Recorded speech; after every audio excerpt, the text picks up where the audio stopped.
आदिवासी विकास विभाग संचालित शासकीय आश्रमशाळांमध्ये विद्यार्थ्यांना आंघोळीसाठी गरम पाणी मिळावं या उद्देशानं कळवण प्रकल्पातील शासकीय आश्रमशाळांमध्ये मागील 10 वर्षांपूर्वी बसवण्यात आलेल्या सोलर वॉटर हीटर संचाची दुरावस्था झाली आहे। कडाक्याच्या थंडीतही विद्यार्थ्यांना थंड पाण्याने आंघोळ करावी लागत आहे। मागील 10 वर्षांपासून सोलर वॉटर हीटरची दुरुस्ती न झाल्यामुळे हा प्रकार घडत आहे, परंतु त्यांच्याकडे संबंधित अधिकारी दुर्लक्ष करत आहे। आश्रमशाळेतील विद्यार्थ्यांना गरम पाणी आंघोळीसाठी उपलब्ध व्हावे यासाठी कळवण प्रकल्प अंतर्गत येणाऱ्या 39 आश्रमशाळेत सोलर वॉटर सिस्टम बसवली होती। मात्र काही ठिकाणी सोलरच्या काचांच्या नळ्या तुटलेल्या तर काही ठिकाणी सोलर सिस्टम धुळखात पडलेल्या अवस्थेत आहेत। तालुक्यातील पळसण, बोबळी, अंबोपाडा, बेडसे, माणी या आश्रमशाळांना प्रत्यक्ष भेट दिली असता ही परिस्थिती दिसली।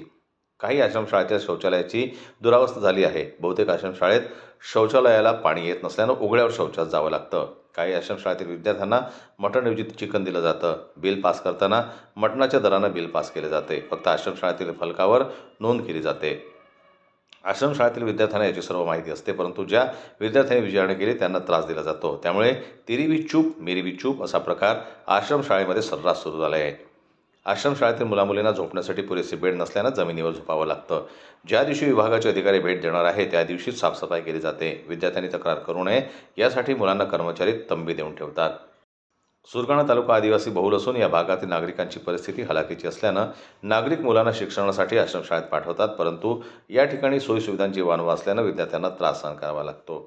आश्रमशाळेतील विद्यार्थ्यांचे कपडे धुण्यासाठी आदिवासी विकास विभागाने लाखो रुपयांचे खर्च करून वॉशिंग मशीन दिली आहेत, परंतु ते 2 वर्षांपासून फक्त शोभेची वस्तू बनले आहेत। अनेक आश्रमशाळेत बिल निघूनही वॉशिंग मशीन पोहोचलेले नाही, त्यामुळे विद्यार्थ्यांना स्वतःचे कपडे स्वतः धुवावे लागत आहे। या गोष्टीकडे संबंधित अधिकारी का लक्ष देत नाही हा गंभीर प्रश्न आहे।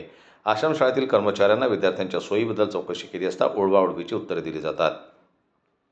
शासनाच्या नियमानुसार विद्यार्थ्यांना पोषण आहारामध्ये अंडे दिले जाते। शासनाच्या दरपत्रिकेत फसवणूक करून ठेकेदार 3 रुपये दराने अंडे पुरवणार असा उल्लेख केला जातो। आजच्या स्थितीत एका अंड्याची किंमत बाजारामध्ये 7 रुपये असून संबंधित ठेकेदार हा कोणत्या प्रकारची अंडी पुरवत असेल हे लक्षात येते। कळवण प्रकल्प अंतर्गत येणाऱ्या सर्व आश्रमशाळेतील अनेक वस्तू पुरवठा करणाऱ्याचे ठेके हे एकाच ठेकेदाराला दिले असून संबंधित ठेकेदार हा स्थानिक ठेकेदाराला कमिशन घेऊन वस्तूंचा पुरवठा करतो। त्यामुळे आश्रमशाळेतील ठेक्यांना ग्रहण लागलं आहे। यामुळे तालुक्यात सुरगाणा तालुक्यात आंधळ दळतं आणि कुत्रं पीठ खाते असा प्रकार सर्रास सुरू आहे। यावेळी एका विद्यार्थ्याच्या प्रतिक्रियेनुसार आश्रमशाळेतील सोलर वॉटर हीटर नादुरुस्त असल्यानं आंघोळीला गरम पाणी उपलब्ध नसल्यानं दुपारी बादलीमध्ये थंड पाणी घेऊन आंघोळ करावी लागत आहे।